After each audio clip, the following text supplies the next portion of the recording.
one thread, all really pretty straightforward if you're familiar with these types of APIs. So I would like to draw something, I already mentioned this a couple times, but I want to draw your attention to something about this example.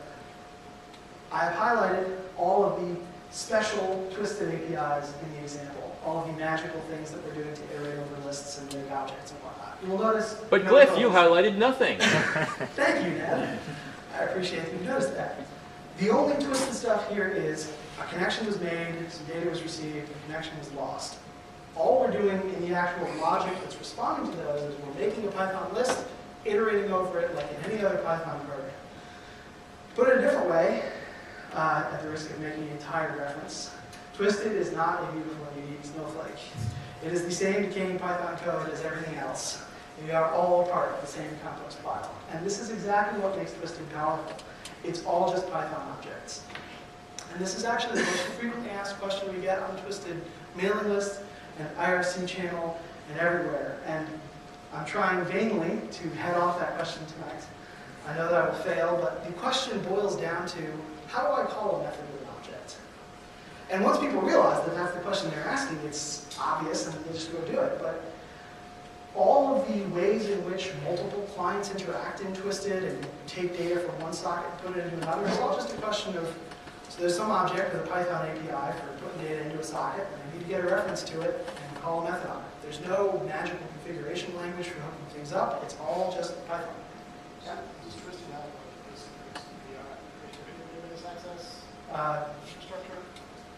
Yes. The question was, does Twisted have asynchronous database access infrastructure? I'm not really sure how that ties into what I was just saying. So, was it related in some way? Well, I mean, just it's all running as a single thread, so as soon as you want to do any real work, right? If you're going to call synchronous APIs, you're screwed. Right? Okay, so I'm sorry, I misunderstood. So going back to the it's all running in a single thread. Yes, if you need to make blocking calls, like for example database calls, there are APIs to send things out to a thread and then back to the main thread, which is typically how those like database access. But there's nothing bundled like you have libraries for like standard sort of socket slow stuff. You don't have a standard set of libraries for database. Twisted.enterprise.add API is the module.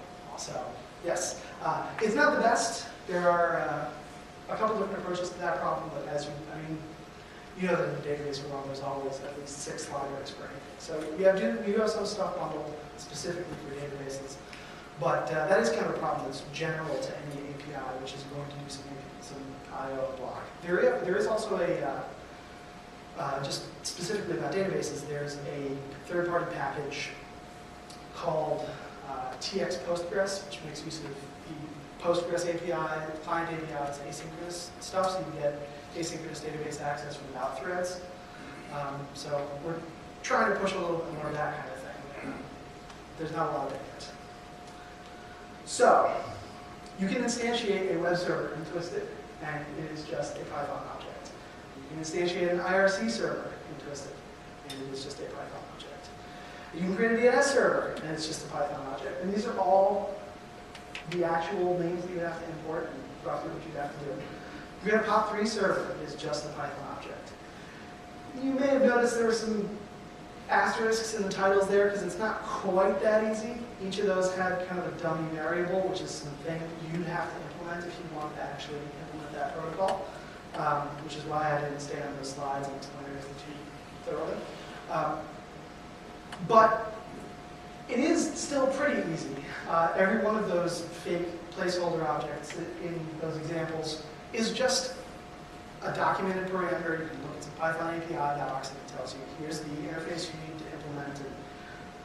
Here's where that's documented, and here's some sample implementations. And that's really the main selling point of Twisted, is that it's all very uniform. And if you have existing Python programming skills, they really apply across the board.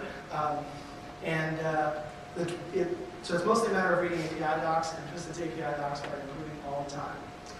So, much closer to on target than I thought I would be time-wise. It's time for the lab. No, so, it's time for the pizza. Okay. Even better than the lab. So I will turn off my mic and we can all get to that. So the pizza is in the back behind the stairs there. There are drinks over there. get some sustenance, and we will start the lab.